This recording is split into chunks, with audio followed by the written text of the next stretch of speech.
سوال: نبی کریم صلی اللہ علیہ وآلہ وسلم نے تو یہ حکم دیا ہے علیک بالجماعہ فإن ید اللہ علی الجماعہ وإن الشیطان ذأب الانسان یاکل الشاذ والناجیہ والقاسیہ والفاذہ۔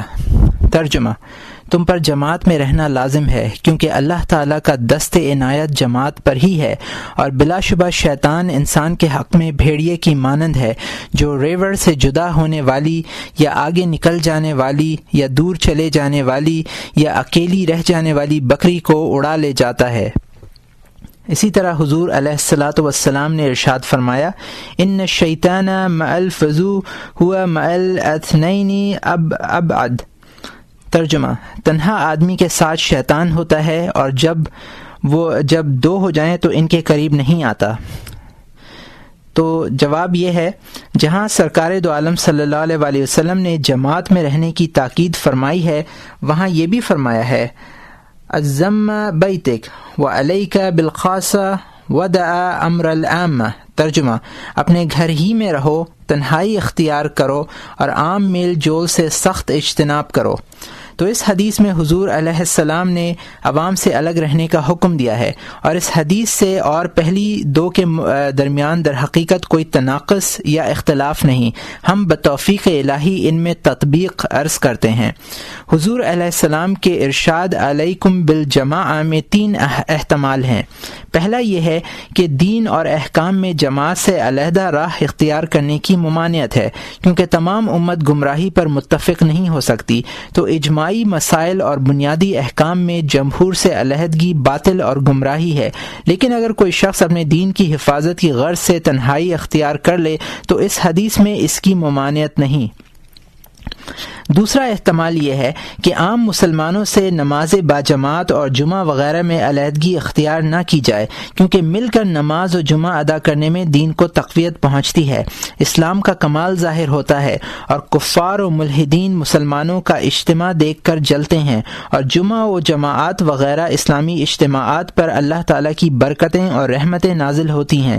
اسی لیے ہم نے کہا ہے کہ گوشہ نشین شخص پر لازم ہے کہ جمعہ جماعت وغیرہ دینی اجتماعات میں عام مسلمانوں کے ساتھ شریک رہے، اور اس کے سوا عام تعلقات اور میل جول سے پرہیز کرے، کیونکہ عام اختلاط میں بہت آفات اور نقصانات ہیں۔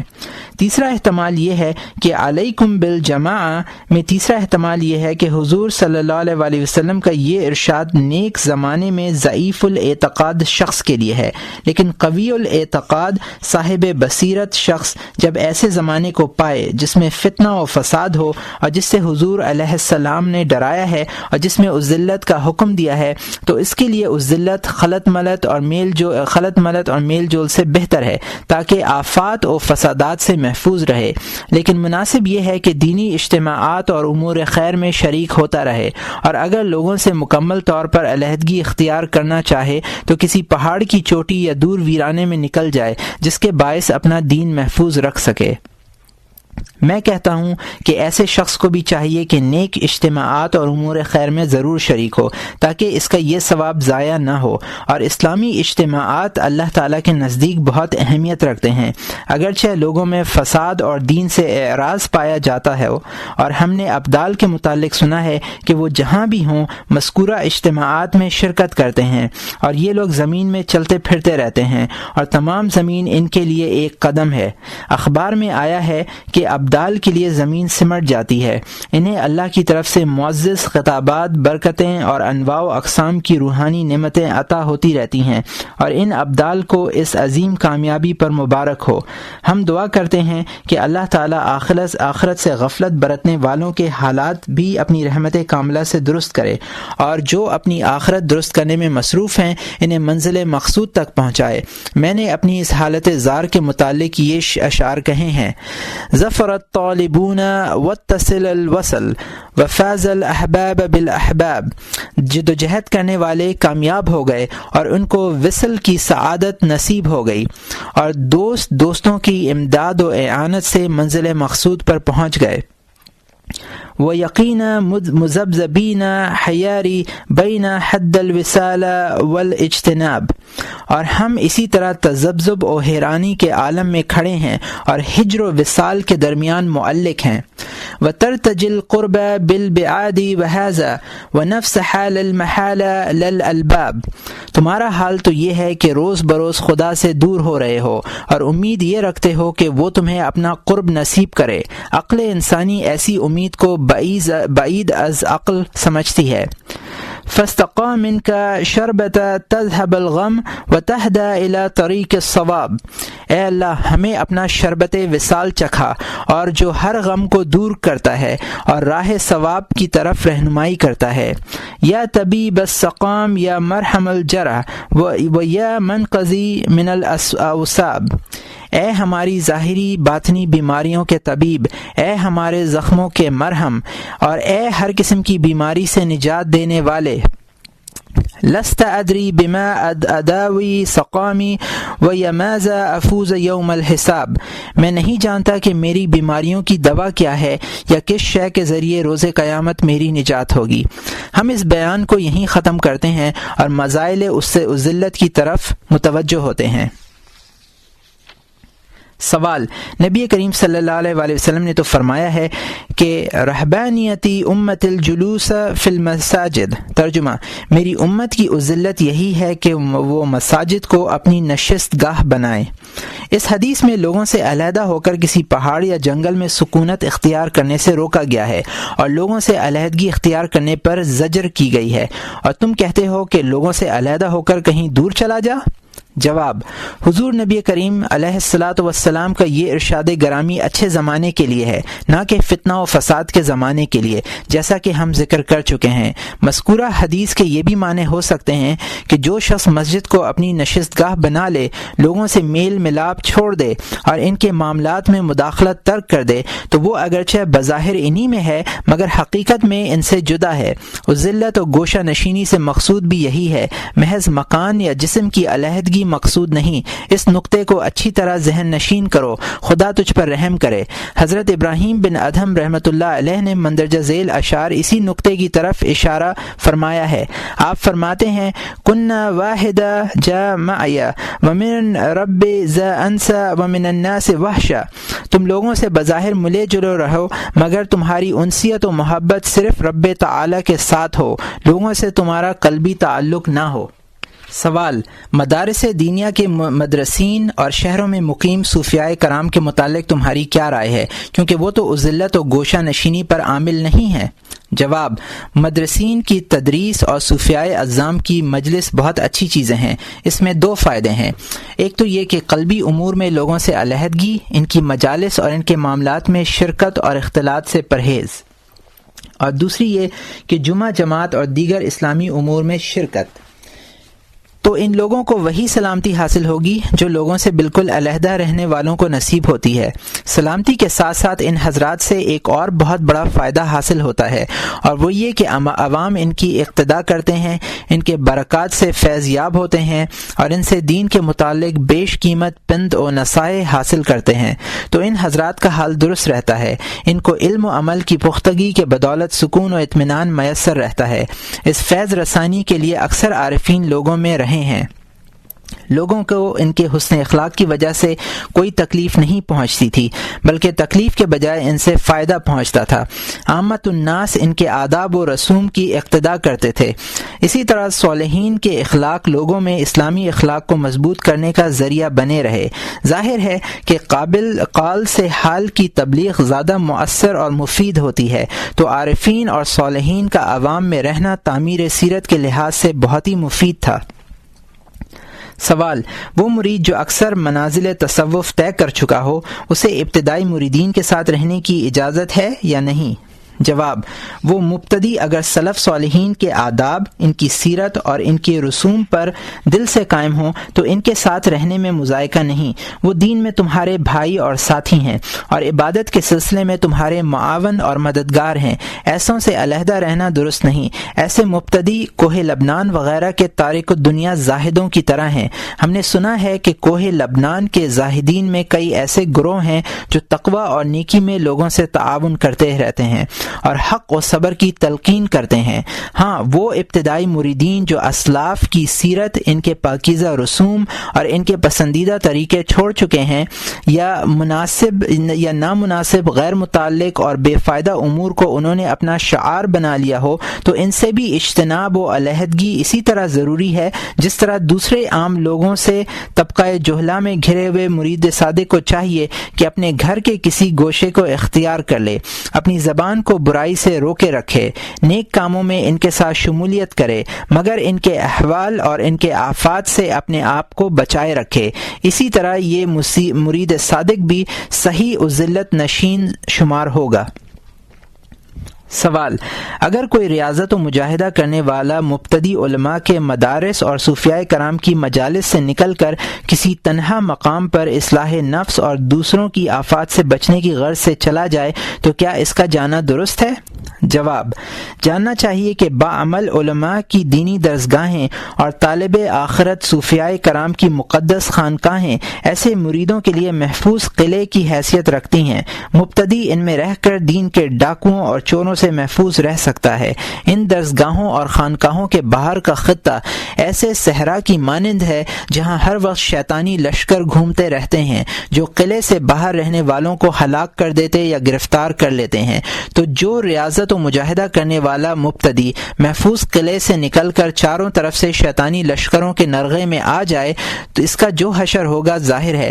اس لیے ایسے مبتدی کے لیے ان مدارس و مجالس سے باہر قدم رکھنا کسی طرح بھی خطرے سے خالی نہیں، لیکن وہ شخص جو کامل ہو، ایمانی بصیرت سے بہرور ہو، دینی طور پر پختہ اور مضبوط ہو، اس کے لیے قلعہ اور صحرا مساوی ہیں۔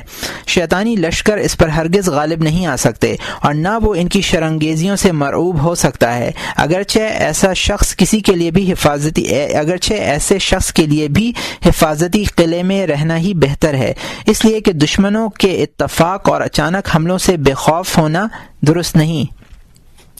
غرض یہ کہ اہل اللہ کے ساتھ رہنا، ان کی صحبت کی مشقتیں برداشت کرنا ہی بہتر ہے، اور ہر حال میں انہی سے طلب خیر کرنا اچھا ہے، اور صاحب استقامت اور راسخ الحال پر عزلت لازم نہیں مگر بہتر ضرور ہے۔ ان بیان کردہ مسائل عزلت پر اگر تم عمل کرو گے تو انشاءاللہ آفات سے محفوظ رہو گے۔ سوال: دینی بھائیوں کی زیارت، اپنے مخلص احباب سے ملاقات اور ان کے ساتھ گفتگو وغیرہ کا کیا حکم ہے؟ جواب: دینی بھائیوں کی زیارت و ملاقات جبکہ وہ نیک اور بزرگ ہوں ایک اچھی چیز ہے۔ ایسے اشخاص کی زیارت سے عبادت میں قوت، معاملات میں برکت، خدا کا قرب اور دل کی اصلاح ہوتی ہے اور دیگر بہت سے فائدے حاصل ہوتے ہیں، لیکن دو باتوں کا لحاظ بہت ضروری ہے۔ ایک تو یہ کہ حد سے تجاوز نہ ہو، کیونکہ نبی کریم صلی اللہ علیہ وسلم نے حضرت ابو ہریرہ رضی اللہ تعالی عنہ کو فرمایا، زرغباً تردد حبہ، ہماری زیارت کے لیے ناغہ کر کے آیا کرو تاکہ محبت زیادہ ہو۔ دوسری یہ کہ ریاکاری میں اپنے آپ کو آراستہ کرنے، لغو گفتگو، غیبت اور بے فائدہ باتوں سے پورے طور پر اجتناب کیا جائے، ورنہ فائدے کے بجائے نقصان ہوگا۔ حکایت: ایک دفعہ حضرت فضیل اور سفیان ثوری رحمہم اللہ تعالی کی آپس میں ملاقات ہوئی۔ دونوں بزرگ دیر تک مصروف گفتگو رہے، پھر دونوں رو پڑے۔ آخر میں حضرت سفیان ثوری نے کہا، میں آج کی اس صحبت کو بہترین صحبت تصور کرتا ہوں۔ حضرت فضیل رحمۃ اللہ علیہ نے فرمایا، میں تو اسے ایک خطرناک صحبت خیال کرتا ہوں۔ سفیان ثوری نے کہا، کیوں؟ حضرت فضیل نے جواب دیا، کیا ہم دونوں اپنی باتوں کو مزین اور آراستہ نہیں کر رہے تھے، اور کیا ہم تکلف و ریا میں مبتلا نہیں تھے؟ سفیان ثوری رحمۃ اللہ علیہ یہ سن کر رو پڑے۔ تو چاہیے کہ احباب کی زیارت و ملاقات میں میانہ روی، احتیاط کو ملحوظ رکھا جائے اور ریا و تکلف وغیرہ سے اجتناب کیا جائے۔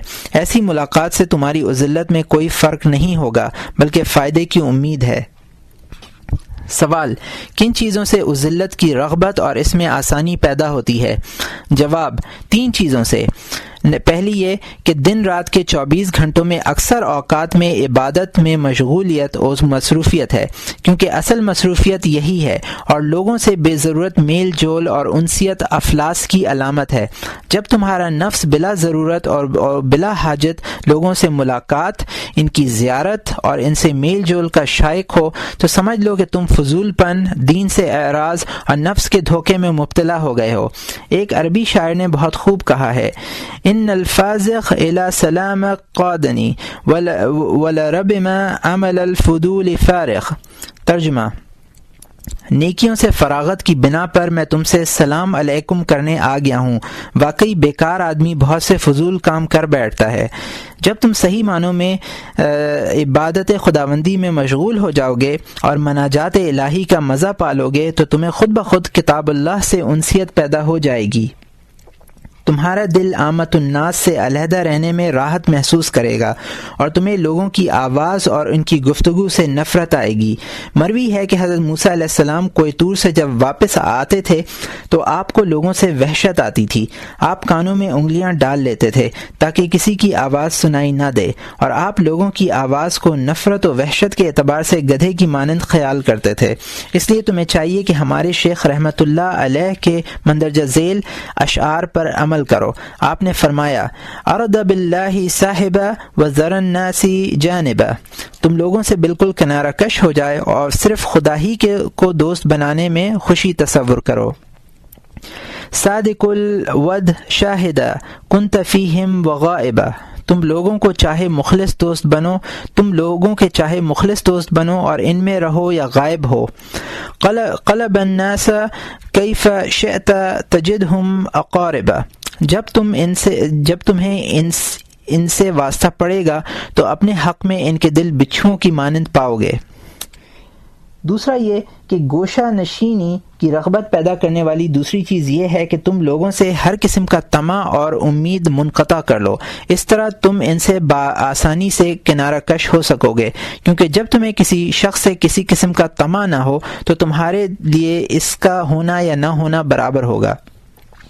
اور تیسری چیز یہ ہے کہ تم لوگوں میں رہنے کی آفات پر غور کرو، ان کو ہر وقت یاد رکھو اور دل میں دہراتے رہو، اور جب تم ان تین امور پر پابندی کرو گے تو ضرور مخلوق سے الگ ہو کر تمہارا رجوع خداوند تعالی کی طرف ہو جائے گا، اور اس طرح تمہیں اس ذلت گزینی کی سعادت نصیب ہو جائے گی، اور یہ کٹھن منزل تمہیں دل پسند لگے گی، اور اس کے ذریعے تمہیں دربار خداوندی میں جھکنے کی توفیق نصیب ہو جائے گی۔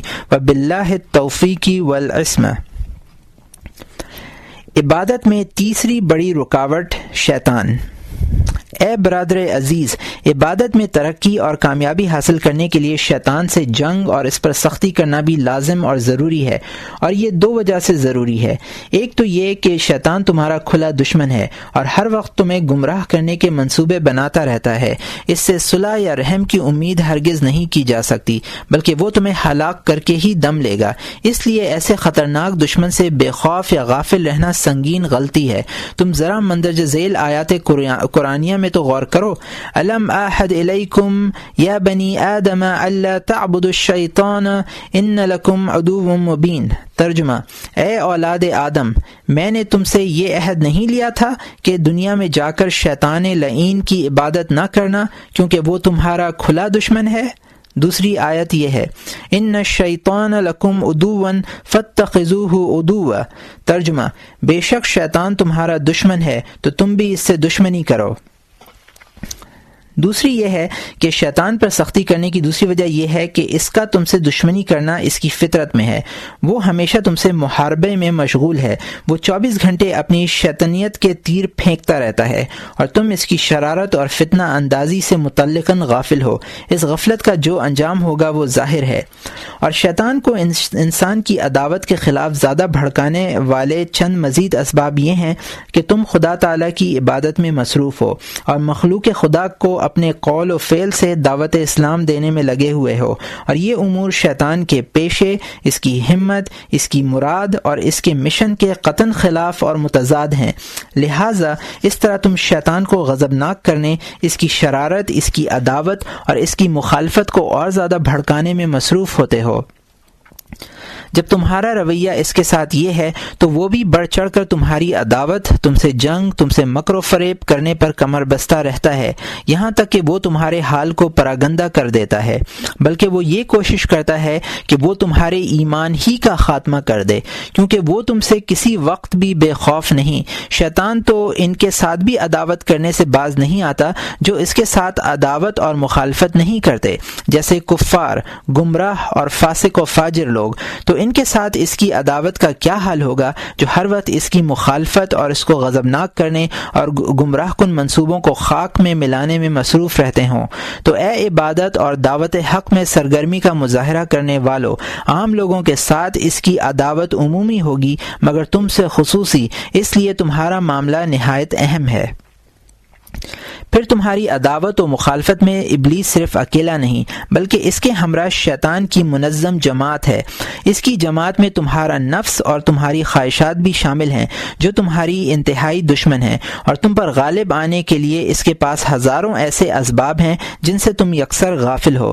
حضرت یحییٰ معاذ رازی رحمۃ اللہ علیہ نے بہت ہی خوب فرمایا ہے، آپ فرماتے ہیں الشیطان فارغ وانت مشغول، الشیطان یراک وانت لا تراہ، انت تنساه وهو لا ينساك، ومن نفسك للشيطان عليك اعوانا فاذا لا بدمن محاربة وقهر والافل تامن الفساد والهلاك۔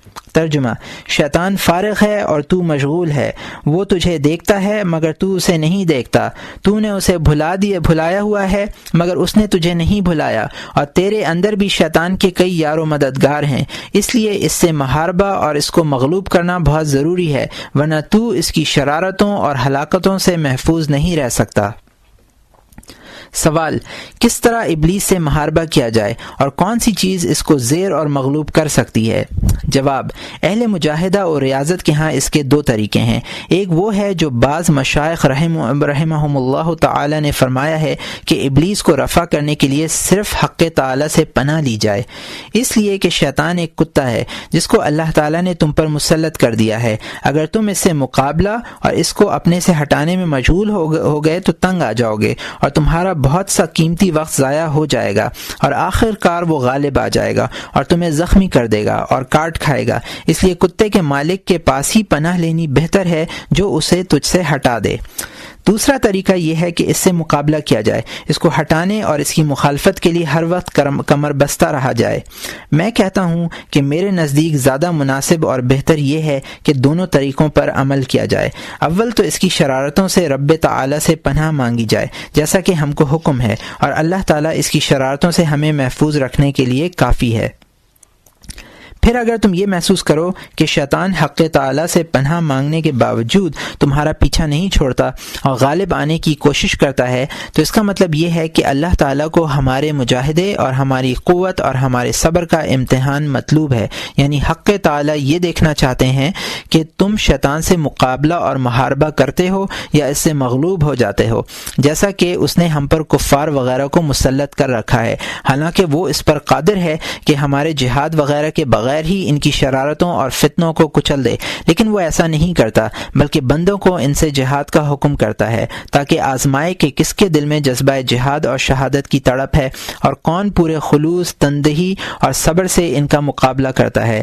اللہ تعالیٰ نے قرآن مجید میں فرمایا ہے وَلِيَعْلَمَ اللَّهُ الَّذِينَ آمَنُوا وَيَتَّخِذُوا مِنكُمْ شُهَدَاءَ، ترجمہ، اور تاکہ اللہ تعالیٰ مخلص ایمانداروں کو ظاہر کر دے اور تاکہ تم میں بعض کو شہادت کا رتبہ عطا فرمائے۔ ایک مقام پر یوں ارشاد فرمایا ام حسبتم ان تدخلوا الجنۃ ولما يعلم الله الذين جاهدوا منكم ويعلم الصابرين، ترجمہ، کیا تم نے یہ گمان کر لیا ہے کہ تم جنت میں داخل ہو جاؤ گے حالانکہ اللہ تعالیٰ نے تم میں سے ابھی تک مجاہدین اور صبر کرنے والوں کو جہاد کے ذریعے ممتاز اور الگ نہیں کیا۔ تو اسی طرح شیطان کے مقابلے میں بھی ہمیں چستی اور پوری کوشش کا حکم دیا گیا ہے۔ پھر ہمارے علماء کرام نے فرمایا ہے کہ شیطان کو مغلوب کرنے اور اس سے مقابلہ کرنے کے لیے 3 چیزوں کا ہونا ضروری ہے۔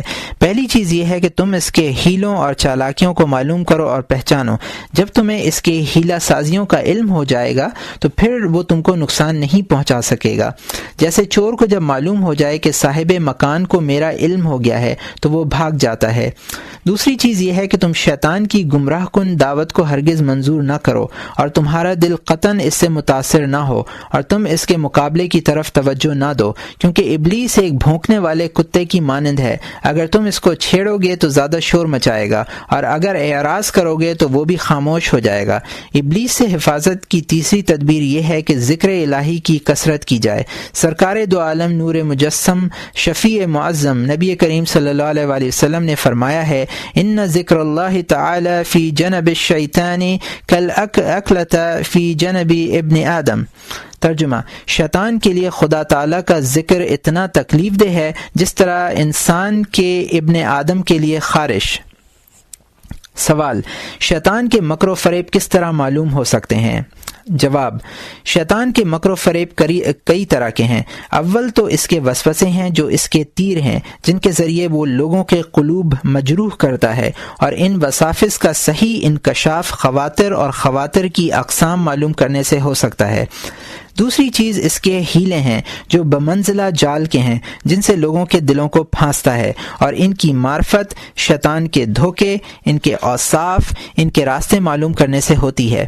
علماء کرام رحمہم اللہ تعالی نے ان خواطر و وساوس کی تفصیل میں کئی باب لکھے ہیں، اور ہم نے اس سلسلے میں ایک مستقل کتاب تلبیس ابلیس کے نام سے تصنیف کی ہے، اور ہماری یہ زیر تصنیف کتاب اختصار و ایجاز کے باعث ان خواطر اور وساوس وغیرہ کی تفصیلات کی متحمل نہیں ہو سکتی، لیکن ہم ہر ایک چیز کو اس کتاب میں ایسے اختصار کے ساتھ بیان کرتے ہیں کہ اگر ان پر عمل کر لیا جائے تو کافی ہو جائیں۔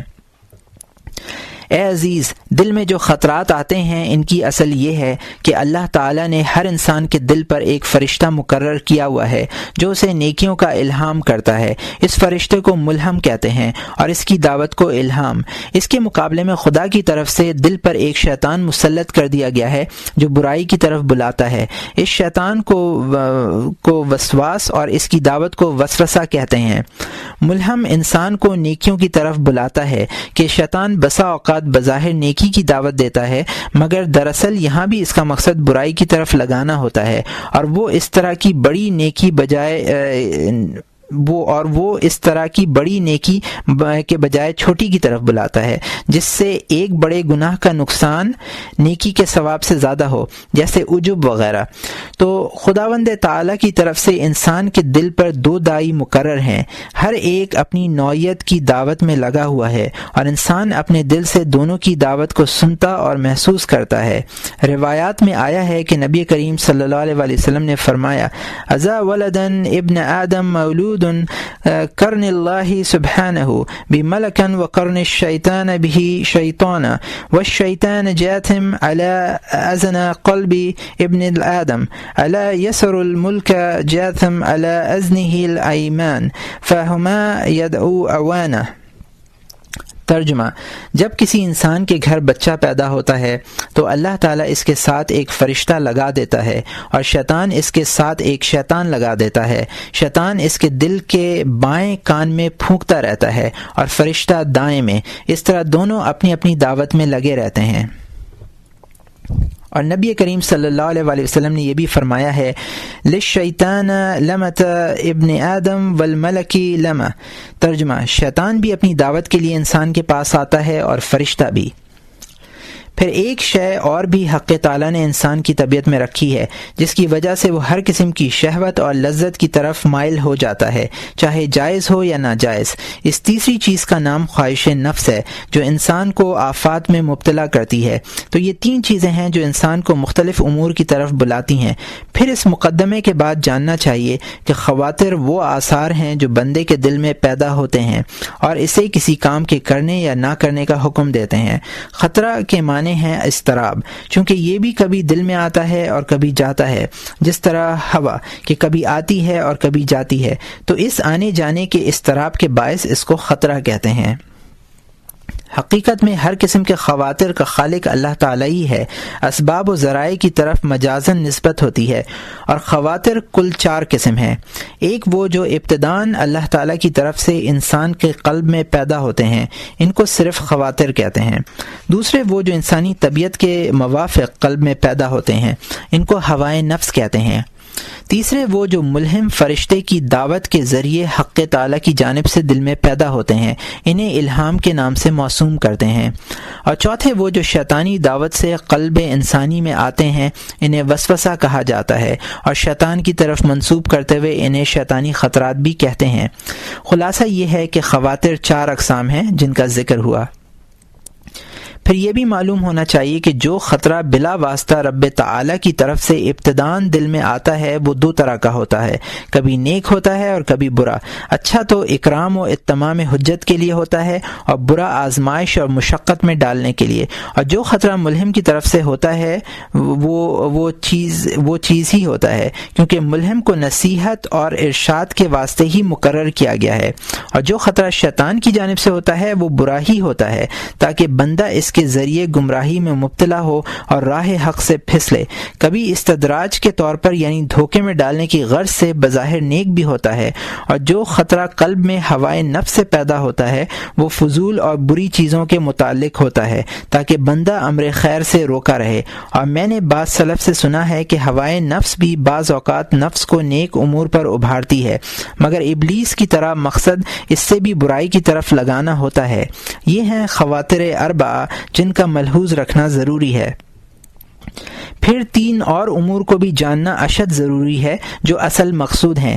ایک یہ کہ خطرہ شر اور خیر میں کیا فرق ہے، دوسری یہ کہ خطرہ رحمانی، شیطانی اور نفسانی میں کیا امتیاز ہے، تیسری یہ کہ خطرہ خیر ابتدائی رحمانی یا الہامی یا شیطانی اور نفسانی میں کیا فرق ہے، تاکہ خطرہ خیر رحمانی اور الہامی کی اتباع کی جائے اور نفسانی اور شیطانی سے اجتناب کیا جائے۔ خطرہ خیر اور شر میں فرق کا طریقہ علماء کرام نے یہ لکھا ہے کہ جو خطرہ قلب میں آئے اس کا میزان شرع سے موازنہ کیا جائے۔ اگر اصول شریعت کے موافق ہو تو وہ خطرہ درست اور صحیح ہے، ورنہ غلط۔ اگر میزان شرع سے فرق معلوم نہ ہو سکے تو سلف صالحین کی سیرت مطہرہ سے موازنہ کیا جائے۔ اگر ان کی سیرت کے مطابق ہو تو وہ خیر ہے، ورنہ شر۔ اگر سیرت اسلاف سے بھی پتہ نہ چل سکے تو اس کو اپنے نفس اور خواہش پر رکھا جائے۔ اگر نفس اس سے طبعاً نفرت کرے، کسی خارجی خوف و ڈر کے باعث نفرت نہ کرے تو وہ نیک ہے۔ اور اگر قلب میں آنے والا خطرہ ایسا ہو کہ نفس اپنی طبیعت اور سرشت کے اعتبار سے اس کی طرف مائل ہو، اللہ تعالیٰ سے کسی امید ترغیب کی بنا پر مائل نہ ہو، تو وہ خطرہ شر ہے، کیونکہ نفس ہمیشہ برائی کی طرف ہی مائل ہوتا ہے۔ کیونکہ نفس کی فطرت اور دھیان کے ساتھ خواطر مذکورہ میں فرق و امتیاز کا ارادہ کرو گے تو تم پر بفضل اللہ تعالی نیک اور بد خطرے کے درمیان فرق واضح ہو جائے گا۔ دوسرے امر میں فرق معلوم کرنے کا طریقہ علماء کرام نے یہ بتایا ہے کہ اگر تم یہ معلوم کرنا چاہو کہ یہ خیال اور خطرہ شیطانی یا رحمانی یا نفسانی ہے تو اس خیال کو 3 طرح سے جانچو۔ اگر وہ خیال اور خطرہ پختہ اور مضبوط اور راسخ ہو تو وہ اللہ تعالیٰ کی طرف سے یا نفس کی جانب سے ہے۔ اگر راسخ نہ ہو بلکہ اس میں اضطراب اور تردد ہو تو ایسا خیال شیطانی ہے۔ بعض بزرگ فرمایا کرتے تھے کہ ہوائے نفسانی چیتے کی مانند ہے، جب تک اسے سخت شکست نہ دی جائے اور اس کے ساتھ شدت کا معاملہ نہ کیا جائے مغلوب و مرعوب نہیں ہوگی۔ یا خارجی العقیدہ شخص کی طرح ہے کہ جب تک خارجی کو مارا اور قتل نہ کیا جائے اپنی شرارت سے باز نہیں آتا۔ اور شیطان بھیڑیے کی مانند ہے، اگر تم اس کو ایک جانب سے روکو تو وہ دوسری طرف سے آ گھستا ہے۔ خیال شر میں امتیاز کا دوسرا طریقہ یہ ہے کہ اگر وہ گناہ کرنے کے بعد دل میں آئے تو وہ رحمانی ہوگا، تاکہ اس گناہ کی ذلت و حقارت دل میں آئے۔ اللہ تعالیٰ کا ارشاد ہے کلا بل ران علی قلوبہم ما کانوا یکسبون۔ ترجمہ، اور کچھ نہیں بلکہ گناہوں کی وجہ سے ان کے دلوں پر زنگ لگ چکا ہے۔ میرے شیخ رحمۃ اللہ تعالی فرمایا کرتے تھے کہ گناہ رفتہ رفتہ قساوت قلبی میں مبتلا کر دیتے ہیں۔ اول تو دل میں برے خطرات آتے ہیں، پھر رین اور زنگ لگ جاتا ہے، اور برا خیال گناہ کے بعد متصل دل میں نہ آئے تو ایسا خیال شیطانی ہوتا ہے۔ گمراہ کرنے کے لیے ابلیس اکثر برے خیالات دل میں ڈالتا ہے۔ اگر ایسا خیال ہو کہ ذکر حق سے کمزور یا کم نہ ہو تو سمجھ لو کہ ایسا خیال نفسانی ہے، اور اگر ذکر سے کمزور یا کم ہو تو ایسا خیال شیطانی ہے، جیسا کہ قرآن مجید کے ان الفاظ کی تفسیر میں کہا گیا ہے وَمِن شَرِّ الْوَسْوَاسِ الْخَنَّاسِ، کہ ابلیس انسان کے دل کے ساتھ لگا رہتا ہے۔ بندہ جب ذکر خدا کرتا ہے تو وہ علیحدہ ہو جاتا ہے، اور جب غفلت کرتا ہے تو اس کے دل میں وسوسہ اندازی کرتا ہے۔ حق تعالی یا فرشتے کی جانب سے بندے کے قلب میں جو خیال آتا ہے، ان دونوں میں فرق و امتیاز کی پہچان یہ ہے کہ اگر وہ خیال پختہ اور قوی ہو تو ایسا خیال رحمانی ہے، اور اگر اس میں تردد و اضطراب ہو تو وہ ملکی ہے، کیونکہ فرشتے کو ناصح بنا کر انسان کے دل پر مقرر کیا گیا ہے، اور وہ ہر طرح بندے کو نیکیوں کی طرف مائل کرتا ہے اور نیک امور سامنے لاتا ہے تاکہ انہیں قبول کرے اور ان پر عمل کرے۔ فرق و امتیاز کی دوسری صورت یہ ہے کہ اگر خیال طاعت و مجاہدہ کے بعد دل میں آئے تو رحمانی ہے۔ اللہ تعالیٰ فرماتا ہے وَالَّذِينَ جَاهَدُوا فِينَا لَنَهْدِيَنَّهُمْ سُبُلَنَا۔ ترجمہ: جو لوگ ہم تک پہنچنے کی کوشش کرتے ہیں ہم ان کے لیے ضرور اپنے وصال کی راہیں کشادہ کر دیتے ہیں۔ ایک اور مقام پر فرمایا وَالَّذِينَ اهْتَدَوْا زِدْنَاهُمْ هُدًى۔ ترجمہ: جو لوگ ہدایت یافتہ ہیں اللہ تعالیٰ ان کی ہدایت میں اور زیادہ زیادتی کرتا ہے۔ اور اگر نیک خیال طاعت و مجاہدہ کے بعد قلب میں پیدا نہ ہو بلکہ ابتداً پیدا ہو تو وہ ملکی ہوتا ہے، اور اگر نیک خیال باطنی اصول و اعمال کے متعلق ہو تو وہ خدا تعالی کی طرف سے ہوگا، اور اگر ظاہری فروع و اعمال کے متعلق ہو تو فرشتے کی طرف سے ہے، کیونکہ اکثر علماء کے نزدیک فرشتے کو باطنی امور کی معرفت نہیں۔ اور جو نیک خیال ابلیس کی جانب سے ہوتا ہے اور جس سے در حقیقت اس کا مقصود گناہ میں مبتلا کرنا ہوتا ہے، تو ہمارے شیخ رحمۃ اللہ علیہ نے اس کی پہچان یہ بتائی ہے کہ اگر اس سے دل میں خوشی پیدا ہو، خوف پیدا نہ ہو، عجلت پیدا ہو، تحمل و اطمینان پیدا نہ ہو، دل میں بے خوفی آئے، ڈر نہ آئے، اور آخرت کے متعلق غفلت پیدا ہو، بصیرت پیدا نہ ہو، تو ایسا خیال شیطانی ہے، اس لیے اس سے اجتناب کرو۔ اور اگر اس کے خلاف ہو، یعنی اس سے قلب میں خوشی کے بجائے خوف پیدا ہو، عجلت کے بجائے تحمل پیدا ہو، بے خوفی کے بجائے ڈر پیدا ہو، اور آخرت سے غفلت کے بجائے اس کی یاد پیدا ہو، تو یہ خیال رحمانی ہے۔ میں کہتا ہوں یہاں خوشی سے مراد ایک قسم کا سکون ہے جس میں بصیرت نہیں ہوتی، اور بعض دفعہ ذکر سے بھی نشاط و فرحت پیدا ہوتی ہے۔ اس قسم کی خوشی و فرحت بری نہیں، مگر اس کے مواقع محدود ہیں۔ ایک حدیث میں نبی کریم صلی اللہ علیہ وآلہ وسلم نے فرمایا ہے العجلہ من الشیطان الا فی 5 مواد تزویج البکر اذا درکت وقضاء الدین اذا وجب وتجہیز المیت اذا مات وقرض الضیف اذا نزل وتوبۃ الذنب اذا ذنب۔ ترجمہ: 5 کاموں کے علاوہ باقی تمام کاموں میں عجلت شیطانی فعل ہے۔ وہ 5 کام یہ ہیں: جب لڑکی بالغ ہو جائے تو جلدی بیاہ دی جائے، جب قرض واجب ہو تو جلدی ادا کیا جائے، جب کوئی مرے تو جلدی دفن کر دیا جائے، جب مہمان آئے تو اس کی مہمان نوازی میں جلدی کی جائے، اور گناہ سرزد ہونے پر جلدی توبہ کی جائے۔ اور خوف سے مراد یہ ہے کہ بندے کے دل میں یہ ڈر ہو کہ شاید میں ارادے کو عملی طور پر کما حقہ ادا کر سکوں یا نہ، اور شاید دربار ایزدی میں یہ قبول ہو یا نہ ہو۔ اور بصیرت کا مطلب یہ ہے کہ اس ارادے میں غور و تأمل کر لے کہ اچھا اور خیر ہے یا کہ برا ہے، اور آخرت میں اس پر ثواب ملنے کی امید ہے یا نہیں۔ یہ 3 امور ضروری تھے جن کی معرفت سے قلبی خواطر اور خیالات میں فرق و امتیاز معلوم ہو سکتا ہے، اس لیے انہیں ذہن نشین کرنا ضروری ہے، اور جہاں تک ہو سکے ان کی تہ تک پہنچنا ضروری ہے، کیونکہ ان 3 امور کی معرفت و واقفیت علوم لطیفہ اور اسرار شریفہ میں سے ہے۔ باقی رہے ابلیس کے دھوکے جن کے ذریعے بندے کو طاعات سے روکنے کی کوشش کرتا ہے، وہ 7 قسم کے ہیں۔ اول یہ کہ طاعت سے روکنے کی کوشش کرنا تو اللہ کرتا ہے، تو اگر اللہ تعالیٰ بندے کو بچا لے اور بندہ اس کے مطالبے کو اس طرح رد کر دے کہ مجھے طاعت و عبادات کی سخت ضرورت ہے کیونکہ یہ سفر آخرت کا توشہ ہیں اور بغیر توشہ سفر طے نہیں ہو سکتا، تو پھر ابلیس اس طرح گمراہ کرتا ہے کہ چلو آج رہنے دو، یہ کام کل کر لینا۔ اگر بندہ اس سے بھی بچ جائے اور ابلیس کی بات کو اس طرح ٹھکرا دے کہ میری موت میرے قبضے میں نہیں ہے، اور دوسرے یہ کہ اگر آج کا کام کل پر چھوڑا تو کل کا کام بھی تو ہے، وہ کس دن کروں گا کیونکہ کل کا کام علیحدہ ہے۔ جب ابلیس یہاں بھی نا امید ہوتا ہے تو کہتا ہے کہ جلدی جلدی کرو تاکہ فلاں کام کے لیے فارغ ہو سکو۔ اگر بندہ اس حربے سے بھی بچ جائے اور اس طرح رد کر دے کہ قلیل نیکی اطمینان و سکون کے ساتھ اس نیکی سے بہتر ہے جو مقدار میں زیادہ مگر ناقص ہو، اگر یہاں بھی وہ ناکام ہو تو بندے کو ریا میں مبتلا کرنے کی کوشش کرتا ہے۔ اگر اس وقت بھی بندہ اللہ تعالیٰ کی امداد و حفاظت سے بچ جائے اور یہ کہہ کر وسوسۂ ریا کو مسترد کر دے کہ میں کسی اور کی نمائش کے لیے عبادت کیوں کروں، کیا صرف خدا تعالیٰ کا دیکھنا میرے واسطے کافی نہیں، تو پھر وہ عجب میں مبتلا کرنے کی کوشش کرتا ہے۔ اور نبض روئے وسوسہ کہتا ہے کہ تو کتنا باعظمت اور شب بیدار ہے اور تو کتنی فضیلت کا مالک ہے۔ اگر حق تعالیٰ کے فضل و کرم سے بندہ اب بھی محفوظ رہے اور عجب میں مبتلا نہ ہو بلکہ ابلیس کے اس وسوسے کو اس طرح رد کر دے کہ اس میں میری کیا بزرگی ہے، یہ تو سب اللہ تعالیٰ کا احسان ہے جس نے مجھ گناہگار کو یہ توفیق دی، اور یہ بھی اس کا کرم ہے کہ میرے حقیر و ناقص اعمال کو شرف قبولیت سے نوازا۔ اگر اس کا فضل و کرم نہ ہوتا تو میرے بے حد گناہوں کے مقابلے میں میرے ان قلیل اعمال کی کیا وقت تھی۔ اگر ابلیس کے یہ مذکورہ حربے ناکام ہو جائیں تو پھر ایک چھٹے راستے سے آتا ہے، اور یہ سب سے زیادہ خطرناک ہے۔ بہت ہی دانا اور ہوشیار شخص کے سوا کوئی اس کے دھوکے سے محفوظ نہیں رہ سکتا اور نہ ہی اس سے واقف ہو سکتا ہے۔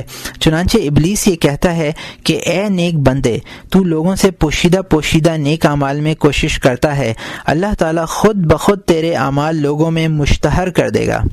یہ کہنے سے اس کا مقصود ریا میں مبتلا کرنا ہوتا ہے۔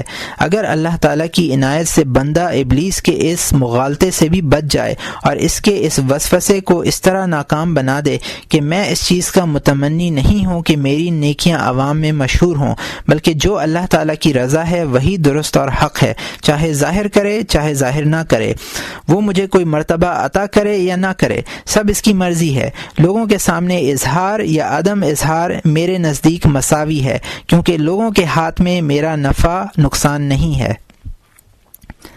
اس طرح گمراہ کرنے سے مایوس ہونے کے بعد ابلیس یوں گمراہ کرتا ہے کہ انسان کے نیک و بد ہونے کے متعلق روز ازل میں فیصلہ ہو چکا ہے، جو اس روز بروں میں ہو گیا وہ برا ہی رہے گا۔ تمہارے اعمال نیک و بد سے فیصلہ ازلی میں ہرگز فرق نہیں آ سکتا۔ اگر اللہ تعالیٰ بندے کو اس وسوسہ شیطانی سے بھی بچا لے اور بندہ ابلیس لعین کو یوں جواب دے کہ میں تو خدا تعالیٰ کا بندہ ہوں اور بندے کا کام ہے اپنے مولا کے حکم کی تعمیل، اور اللہ تعالیٰ چونکہ رب العالمین ہے اس لیے جو چاہے حکم دے اور جو چاہے کرے، اور پھر عبادت و طاعت کی کسی طرح بھی مضر نہیں، کیونکہ اگر میں علم الہی میں سعید ہوں تو پھر بھی اور زیادہ ثواب کا محتاج ہوں، اور اگر معاذ اللہ علم الہی میں میرا نام بدبختوں میں لکھا ہوا ہو تو بھی نیک اعمال کرنے سے اپنے اوپر یہ ملامت تو نہیں کروں گا کہ مجھے اللہ تعالیٰ طاعت و عبادت نہ کرنے پر سزا دے گا، اور کم از کم یہ تو ہے کہ نافرمان بن کر جہنم میں جانے کی نسبت مطیع بن کر جانا بہتر ہے۔ لیکن یہ تو سب محض احتمالات ہیں، ورنہ اللہ تعالیٰ کا وعدہ ہے اور اس کا کلام قطعاً سچا ہے، اور اللہ تعالیٰ تو جا بجا طاعات و عبادات کی بجا آوری پر ثواب جمیل کے وعدے فرمائے ہیں۔ تو جو شخص ایمان و طاعت کے ساتھ رب تعالیٰ کے دربار میں حاضر ہوگا وہ ہرگز دوزخ میں نہ جائے گا، بلکہ اللہ تعالیٰ کی مہربانی اور اعمال صالحہ کی وجہ سے جنت فردوس میں انشاءاللہ جگہ پائے گا۔ لیکن حقیقت میں یہ دخول بھی وعدہ خداوندی کی وجہ سے ہوگا۔ اس صدق وعدہ کا اظہار کرنے کے لیے اللہ تعالیٰ نے قرآن مجید میں سعید لوگوں کے اس مقولے کو نقل فرمایا ہے۔ الحمدللہ الذی صدقنا وعدہ، ترجمہ، سب تعریف حق تعالیٰ کے لیے ہیں جس نے ہم سے اپنا وعدہ پورا کر دیا۔ لہٰذا خدا تم پر رحم کرے، تمہیں ابلیس کے ہیلوں سے بچنے میں ہوشیار اور چوکنا رہنا چاہیے، کیونکہ معاملے کی نزاکت تمہارے سامنے ہے، اور اس پر اپنے باقی احوال و افعال کو بھی قیاس کر لو، اور ہر وقت اللہ تعالیٰ سے مدد طلب کرتے رہو اور اس کی پناہ میں رہو، کیونکہ ہر معاملہ اس کے ہاتھ میں ہے اور توفیق عطا کرنے والا بھی وہی ہے۔ ولا حول ولا قوۃ الا باللہ العلی العظیم۔ چوتھا عائق، مانع یا رکاوٹ، نفس۔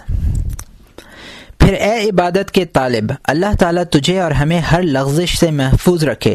اس نفس امارہ کی شرارتوں سے بچنا بھی بہت ہی ضروری ہے، کیونکہ یہ نہایت نقصان دہ دشمن ہے اور اس کی آفات نہایت سخت ہیں۔ اس کا علاج بہت مشکل امر ہے، اور اس کی بیماری نہایت خطرناک بیماری ہے، اور اس کی دوا سب دواؤں سے دشوار ہے۔ نفس کا اس قدر مضر اور خطرناک ہونا دو وجہ سے ہے۔ اول یہ کہ نفس گھر کا چور ہے، اور چور جب گھر ہی میں چھپا ہوا ہو تو اس سے محفوظ رہنا بہت مشکل ہوتا ہے اور بہت زیادہ نقصان پہنچاتا ہے۔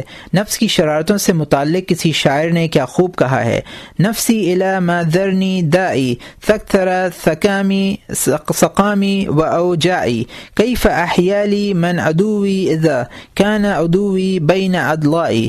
ترجمہ، نفس مجھے مضرت رضا کاموں کی طرف بلاتا ہے اور میری بیماریوں اور امراض کو زیادہ کرتا رہتا ہے۔ اس دشمن سے بچنے کی کیا تدبیر ہو سکتی ہے جو دو پہلوؤں کے درمیان چھپا بیٹھا ہے؟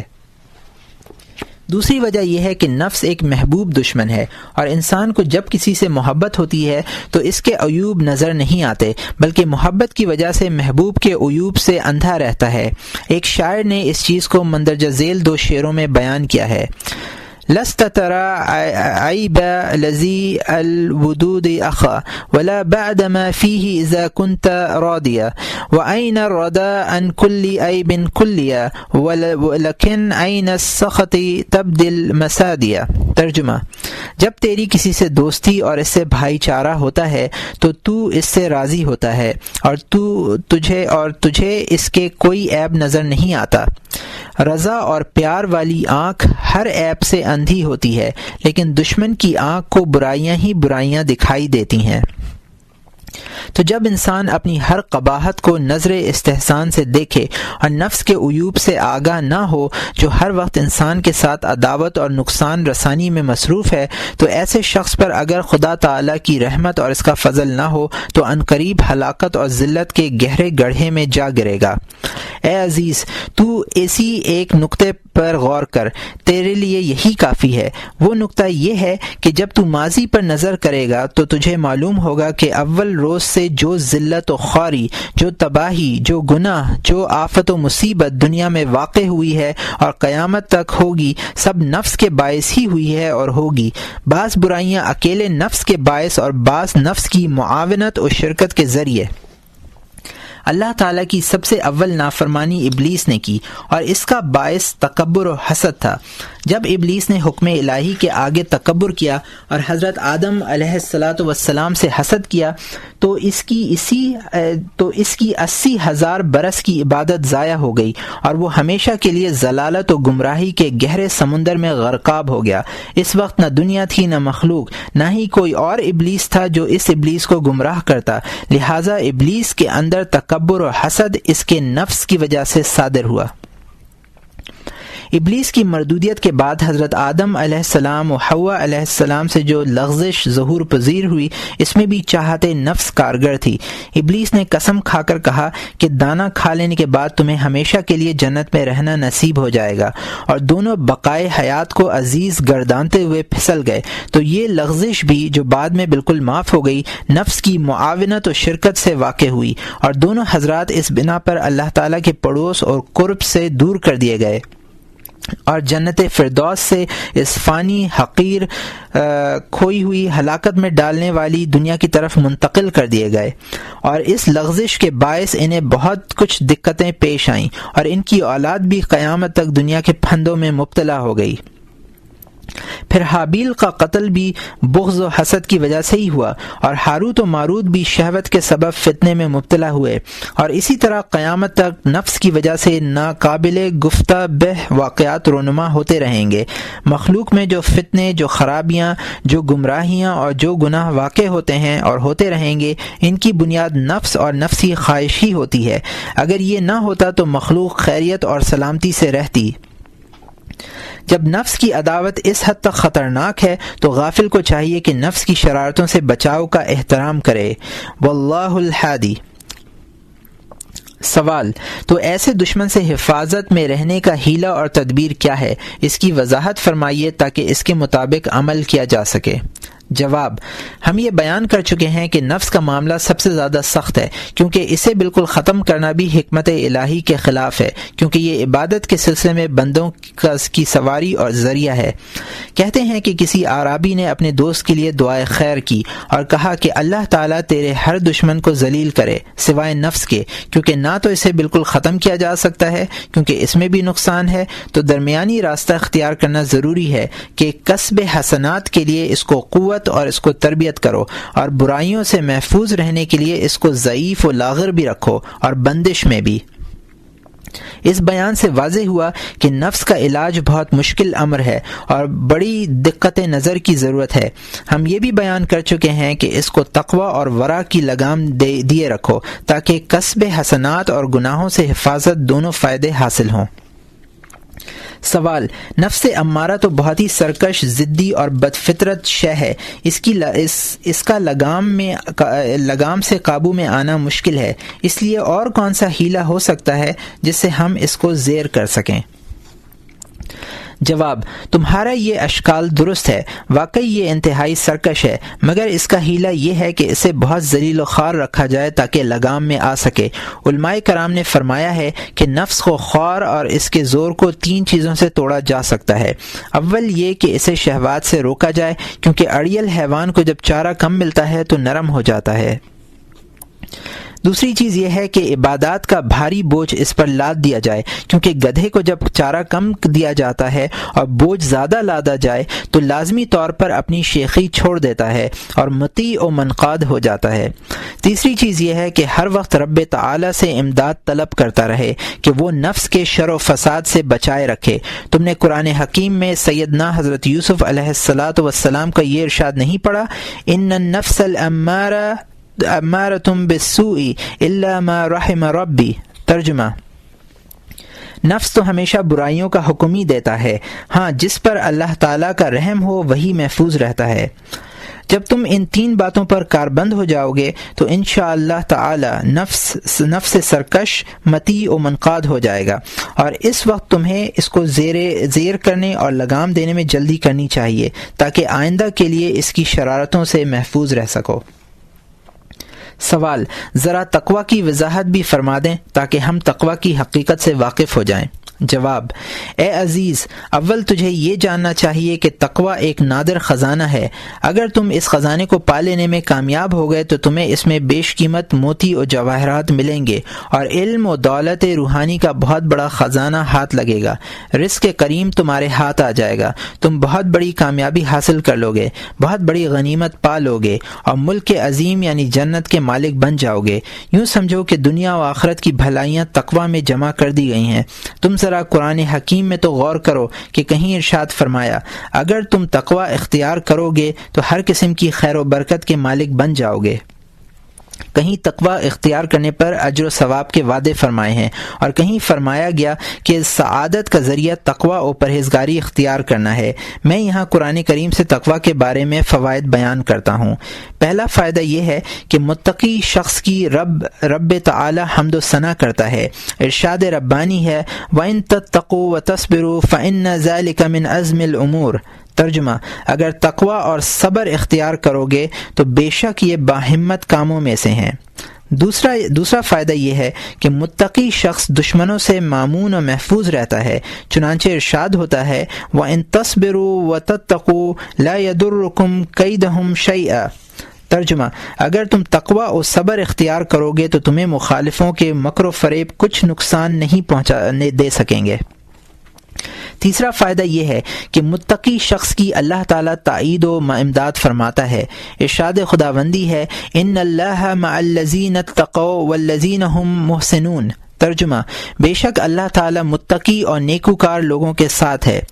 ایک جگہ فرمایا واللہ ولی المتقین۔ ترجمہ، اور اللہ متقیوں کا حمایتی اور کارساز ہے۔ چوتھا فائدہ یہ ہے کہ اہل تقوی آخرت کی ہولناکیوں اور وہاں کے شدائد سے نجات میں رہیں گے اور دنیا میں انہیں رزق حلال نصیب ہوگا۔ چنانچہ ارشاد ربانی ہے وَمَن يَتَّقِ اللَّهَ يَجْعَل لَّهُ مَخْرَجًا وَيَرْزُقْهُ مِنْ حَيْثُ لَا يَحْتَسِبُ۔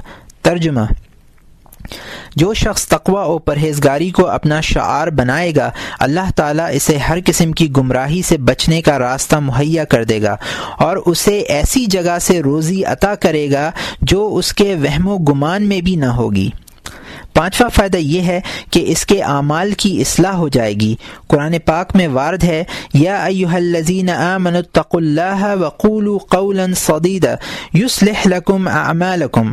ترجمہ، اے ایمان والو، اللہ تعالیٰ سے ڈرتے رہو اور ہمیشہ درست اور سچی بات کہو، اسی طرح اللہ تعالیٰ تمہارے اعمال کی اصلاح فرما دے گا۔ چھٹا فائدہ یہ ہے کہ تقوی کی برکت سے تمام گناہ معاف ہو جاتے ہیں۔ قرآن مجید میں ہے وَيَغْفِرْ لَكُمْ ذُنُوبَكُمْ۔ ترجمہ، اور تقوی اختیار کرنے سے اللہ تعالیٰ تمہارے گناہ معاف کر دے گا۔ ساتواں فائدہ یہ ہے کہ متقی شخص اللہ تعالیٰ کا دوست بن جاتا ہے، جیسا کہ کلام اللہ شریف میں آیا ہے ان اللہ یحب المتقین۔ ترجمہ، بے شک اللہ تعالیٰ متقی لوگوں سے محبت رکھتا ہے۔ آٹھواں فائدہ یہ ہے کہ تقوی سے اعمال درجہ قبولیت کو پہنچتے ہیں، چنانچہ ارشاد ہے انما یتقبل اللہ من المتقین۔ ترجمہ، اللہ تعالیٰ کے ہاں صرف اہل تقوی کے اعمال ہی قبول ہوتے ہیں۔ نواں فائدہ یہ ہے کہ تقوی کے باعث انسان خدا تعالیٰ کے ہاں اعزاز و اکرام کا مستحق ہو جاتا ہے۔ اللہ تعالیٰ کا ارشاد گرامی ہے ان اکرمکم عند اللہ اتقاکم۔ ترجمہ، تم میں سے خدا کے ہاں وہی زیادہ اکرام کا مستحق ہے جو زیادہ متقی اور پرہیزگار ہے۔ 10واں فائدہ یہ ہے کہ متقی لوگوں کو بوقت موت دیدار الہی اور آخرت میں نجات کی بشارت دی جاتی ہے۔ ارشاد خداوندی ہے الذین آمنوا وکانوا یتقون لہم البشری فی الحیاۃ الدنیا وفی الآخرہ۔ ترجمہ، جو لوگ ایمان لائے اور تقوی کی زندگی اختیار کی، انہیں دنیا و آخرت میں بشارت و خوشخبری ہے۔ 11واں فائدہ یہ ہے کہ متقی لوگ آتش دوزخ سے محفوظ رہیں گے۔ رب تعالیٰ کا ارشاد ہے ثم ننجی الذین اتقوا۔ ترجمہ، پھر ہم اہل تقوی کو نار دوزخ سے نجات دیں گے۔ دوسری جگہ فرمایا سیجنبها الاتقی۔ ترجمہ، متقی انسان نار دوزخ سے بچا لیا جائے گا۔ 12واں فائدہ یہ ہے کہ اہل تقوی کو ہمیشہ کے لیے جنت میں رہنے کی سعادت نصیب ہوگی، جیسا کہ حق تعالیٰ کا ارشاد ہے اعدت للمتقین۔ ترجمہ، جنت ارباب تقوی کے لیے تیار کی گئی ہے۔ تو خلاصہ یہ نکلا کہ دنیا و آخرت کی تمام سعادت مندیاں اور بھلائیاں اس ایک تقوی میں جمع کر دی گئی ہیں۔ اس لیے اے عزیز، تو بھی راہ تقوی اختیار کر اور حسب استطاعت اس سے حصہ حاصل کر۔ پھر مذکورہ فوائد تقوی میں 3 امور خاص کر عبادت سے تعلق رکھتے ہیں۔ اول، عبادت کی توفیق اور اس میں اعانت و تائید، جیسے فرمایا گیا ان اللہ مع المتقین۔ ترجمہ، بے شک اللہ تعالیٰ متقی لوگوں کے ساتھ ہے۔ دوم، اعمال کی اصلاح و درستی اور عبادت کی خامیوں کو پورا کرنا، یہ چیز بھی تقوی سے حاصل ہوتی ہے، چنانچہ فرمایا وَيُصْلِحْ لَكُمْ أَعْمَالَكُمْ۔ ترجمہ، تقوی کی برکت سے رب تعالیٰ تمہارے اعمال کی اصلاح فرما دے گا۔ سوم، قبولیت اعمال۔ قبولیت اعمال کی یہ فضیلت بھی اہل تقوی ہی کو نصیب ہوتی ہے۔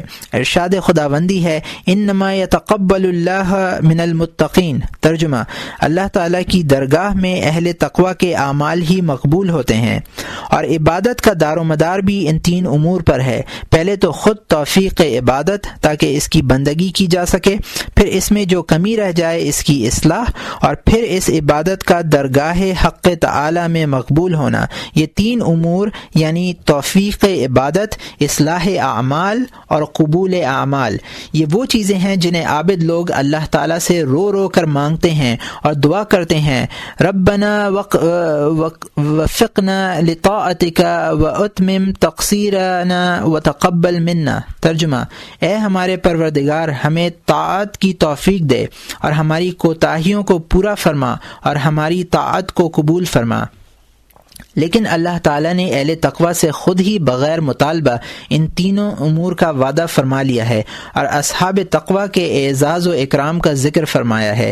اس لیے اگر رب تعالیٰ کی عبادت و بندگی کرنا چاہتے ہو بلکہ دنیا و آخرت کی تمام سعادات سمیٹنا چاہتے ہو تو اپنے میں صفت تقوی پیدا کرو۔ ایک شاعر نے تقوی کی کیا ہی عمدہ انداز میں تعریف کی ہے، من اتق اللہ فذاک الذی سیک الیہ المتجرر راجبہ لا يتبع المرء الى قبری غیر التقی والعمل الصالح۔ ترجمہ، جو شخص اللہ تعالیٰ سے ڈرتا ہے وہی نفع والی شے حاصل کرتا ہے، قبر میں انسان کے ساتھ صرف تقوی اور عمل صالح ہی جاتے ہیں۔ تقوی کی شان میں بعض دوسرے شعراء نے اس طرح بیان کیا ہے، من عرف اللہ فلم تختنا معرفت اللہ فذاک الشکا ما يصنع العبد بعز الغنى وعز كل العز للمتقي ما ذا الطاعة ما نال في طاعة وما ذا لاكي۔ ترجمہ، جس شخص کو اللہ تعالیٰ کی معرفت حاصل ہو اور وہ اس معرفت کو کافی نہ جانے تو ایسا شخص بدبخت ہے۔ دوزخ سے انسان کو کیا عزت حاصل ہو سکتی ہے؟ عزت تو سب تقوی کے ساتھ وابستہ ہے۔ متقی شخص کو جو چیزیں اللہ تعالیٰ کی طاعت میں حاصل ہوتی ہیں وہ مضر نہیں بلکہ مفید ہی مفید ہیں۔ بعض لوگوں نے کسی کے مرنے کے بعد اس کی قبر پہ یہ شعر لکھا، لیس زاد سوى العقا خزي منه او دعا۔ ترجمہ، تقوی ہی آخرت کا توشہ ہے، اب تیری مرضی ہے کہ اسے حاصل کرے یا چھوڑ دے۔ پھر اس اصل پر بھی غور کرو کہ تمہاری ساری عمر عبادت کے لیے مشقتیں اٹھاتے اور مجاہدے اور ریاضتیں کرتے ہو یہاں تک کہ تم عبادت کے مقصد کو پا لیتے ہو، لیکن خدا نہ خواستہ وہ عبادت اگر دربار الہی میں مقبول نہ ہو تو ساری کوششیں اور مجاہدے ضائع ہو گئے۔ تمہیں معلوم ہے کہ اللہ تعالیٰ نے قرآن مجید میں فرمایا ہے، انما یتقبل اللہ من المتقین۔ ترجمہ، اللہ تعالیٰ متقی لوگوں ہی کی عبادت قبول فرماتا ہے۔ تو ظاہر ہوا کہ تمام معاملہ تقوی ہی سے متعلق ہے۔ اس لیے حضرت عائشہ رضی اللہ تعالی عنہما فرماتی ہیں کہ رسول اللہ صلی اللہ علیہ وآلہ وسلم دنیا کی کسی شے پر یا کسی انسان پر تعجب نہیں فرماتے تھے مگر صاحب تقوی پر۔ اور حضرت قتادہ رضی اللہ تعالی عنہ سے مروی ہے کہ تورات شریف میں مذکور ہے، اے انسان تو متقی بن جا پھر جہاں چاہے سو۔ حضرت عامر بن قیس کے متعلق سنا ہے کہ آپ بوقت موت رو پڑے، حالانکہ زندگی میں آپ کی حالت یہ تھی کہ ہر دن رات میں 1000 رکعت نفل پڑھتے تھے، پھر اپنے بستر پر آتے تھے اور بستر کو مخاطب ہو کر فرماتے تھے، اے ہر برائی کی جگہ، قسم خدا کی میں نے تجھے ایک پلک بھر بھی پسند نہیں کیا۔ جب آپ روئے تو کسی نے کہا آپ کیوں روتے ہیں؟ آپ نے جواب دیا، میں رب تعالیٰ کے اس قول کو یاد کر کے روتا ہوں، انما یتقبل اللہ من المتقین۔ پھر ایک اور نقطے پر بھی غور کرو جو تمام اصولوں کی اصل ہے، اور وہ یہ ہے کہ بعض صالحین نے اپنے کسی شیخ کی خدمت میں عرض کیا مجھے کوئی وصیت کیجیے، تو شیخ نے فرمایا میں اللہ تعالیٰ کی وہ وصیت کرتا ہوں جو اس نے تمام اولین و آخرین کو کی ہے۔ چنانچہ ارشاد فرمایا، وَلَقَدْ وَصَّيْنَا الَّذِينَ أُوتُوا الْكِتَابَ مِنْ قَبْلِكُمْ وَإِيَّاكُمْ أَنِ اتَّقُوا اللَّهَ۔ ترجمہ، بے شک ہم نے ان کو جو تم سے پہلے والی کتابوں والے گزرے ہیں اور تمہیں تاکید کی ہے کہ اللہ تعالیٰ سے ڈرتے رہو۔ میں کہتا ہوں بندے کے بہتری اور بھلائی کا علم اللہ تعالیٰ کے سوا اور کسے ہو سکتا ہے، اور خداوند تعالیٰ بندے کے لیے سب سے زیادہ خیر خواہ، سب سے زیادہ رحم کرنے والا اور مہربان ہے۔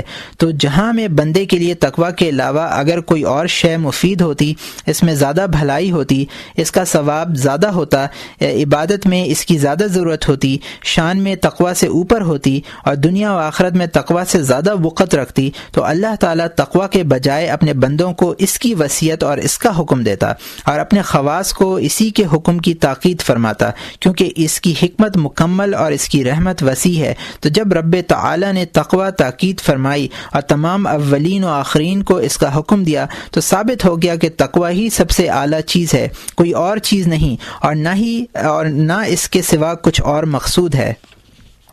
اس تقریر سے تم پر یہ بھی واضح ہو گیا کہ اللہ تعالیٰ نے ہر بھلائی، ہر رہنمائی، ہر ارشاد، ہر تنبیہ و تعدیب، ہر تعلیم و تہذیب کو تقوی ہی سے متعلق کیا ہے، اور یہ اس نے اپنی حکمت و رحمت کے عین مطابق کیا ہے۔ اور تمہیں یہ بھی معلوم ہو گیا کہ تقوی ہی دینی و دنیاوی اخروی بھلائیوں کا جامع ہے، اور تقوی عبادت، بندگی و عبادت کو درجات قبولیت پر پہنچانے کا ضامن و کفیل ہے۔ ایک شاعر نے کیا خوب کہا ہے، الا انما التقوى هي العز والكرم وحبك الدنيا هو الذل والعدم وليس على عبد تقي نقيس اذا صح التقوى وان حاك وحجم او حجم۔ ترجمہ، سن لو کہ تقوی ہی عزت و بزرگی ہے، دنیا کی محبت و ذلت و خواری ہے۔ جب کوئی شخص اپنے اندر وصف تقوی پیدا کر لے تو وہ اگر جولاہے کا پیشہ یا حجام کا پیشہ اختیار کرے تو اس میں کوئی عیب نہیں۔ یہ آخری نقطہ وہ اصل ہے کہ اس سے اعلیٰ کوئی اصل نہیں، اور نور و ہدایت والے کے لیے یہ اصل کافی ہے، چاہیے کہ اس پر عمل کرے اور دوسری چیزوں سے بے نیاز ہو جائے۔ واللہ تعالی ولی الہدایہ والتوفیق۔